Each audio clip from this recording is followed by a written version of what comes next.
dalam perkara 100 garing PHPU titik bub garing angka Romawi 23 garing 2025. Inti kesaksian saya sebagai ahli hari ini hanya dua saja, bahwa hukum tidak boleh berlaku surut. Ya, kita tahu Pak Vicente dihukum tahun 2004 dan sudah selesai menjalani masa penjara itu pada bulan Oktober tahun 2004.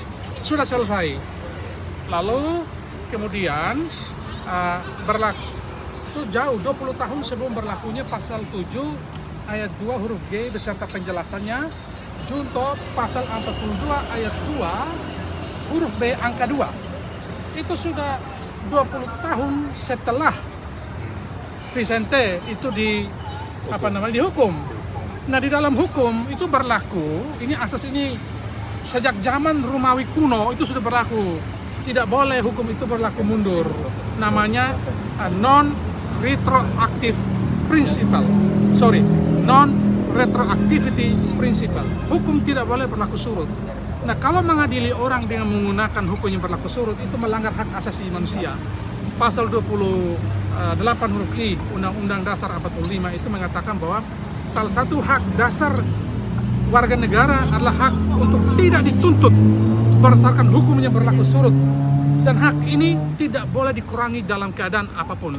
Namanya non-derogable rights. Hak yang tidak dapat dikurangi dalam keadaan dan kondisi apapun. Itu hak dasar dan fundamental. Tidak boleh dituntut berdasarkan hukum yang berlaku surut. Undang-Undang 10 2016 itu berlaku pada 1 Juli 2016. Orang ini sudah dipidana 20 tahun yang lalu. Bagaimana kemudian menggunakan rejim hukum pemilu untuk menghukum lagi? Jadi yang benar adalah kita menganggap bahwa itu tidak berlaku.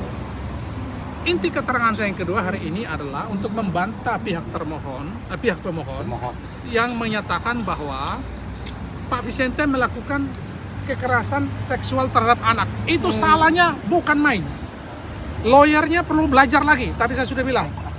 Lawyernya perlu baca lagi baik-baik putusan pengadilan nomor 186 garing PIT.B PN Atambua.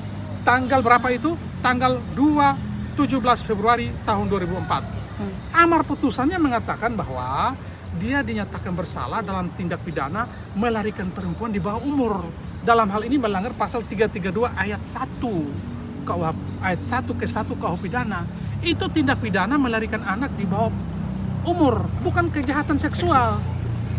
Kejahatan seksual itu tidak dikenal di dalam konsep hukum pidana. Yang kenal adalah kejahatan terhadap kesusilaan. Itu mulai dari 285, 286 sampai 295. Itu beda. Ya, jadi jangan disamakan tindak pidana melarikan perempuan di bawah umur dengan tindak pidana kekerasan seksual terhadap anak. Nah, di mana pengaturan mengenai tindak pidana kekerasan seksual terhadap anak? Itu pengaturannya bukan di KUHP. Pengaturannya di dalam Undang-Undang Perlindungan Anak tahun 2002 junto 2014 di pasal 67D, pasal 67E, junto pasal 81, junto pasal 82. Itu kekerasan seksual itu dalam Undang-Undang Perlindungan Anak, bukan dalam KUHP. Karena KUHP tidak mengenal istilah sexual violence. Yang dikenal adalah kejahatan terhadap kesusilaan. Ya. Lalu pengaturan mengenai tindak pidana kekerasan seksual itu termasuk kepada anak itu juga diatur dalam Undang-Undang Tindak Pidana Kekerasan Seksual. Itu dalam pasal 4 ayat 1, ayat 2 dan pasal 5 dan pasal 6. Kekerasan fisik maupun non fisik kepada anak. Jaksa tidak pernah menggunakan pasal-pasal ini untuk mendakwa Vicente. Apalagi pada saat itu jaksa tidak menggunakan Undang-Undang Perlindungan Anak tahun 2002. Ya, sedangkan Undang-Undang Tindak Pidana Kekerasan Seksual itu baru berlangsung di belakangan. Jadi itu menurut saya kesalahan yang sangat fundamental yang dilakukan oleh pemohon. Salah membaca amar putusan. Lihat amar putusan, salah membaca. Amar putusan 18 putusan pidana Pengadilan Negeri Atambua nomor 186 itu tanggal 17 Februari 2004 itu amar putusannya itu jelas menyatakan bahwa tindak pidana ia bersalah, Vicente bersalah untuk tidak pidana melarikan perempuan di bawah umur, bukan kejahatan seksual terhadap anak. Harapannya Pak, Harapannya apa? secara intelektual, ya, secara keyakinan hukum, saya meyakini bahwa mahkamah akan memutuskan yang terbaik bagi Bapak Willy Brodus Lai, sarjana hukum, dan bagi Bapak Vicente Hornay Gonçalves. Sebagai paslon nomor berapa ini, Pak? Ini paslon nomor satu. Saya yakin bahwa mahkamah akan memberikan putusan yang terbaik. Itu keyakinan intelektual saya.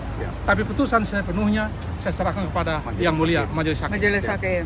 Begitu ya, jelas ya? Siap. Terima kasih ya. Oke. Siap, Prof.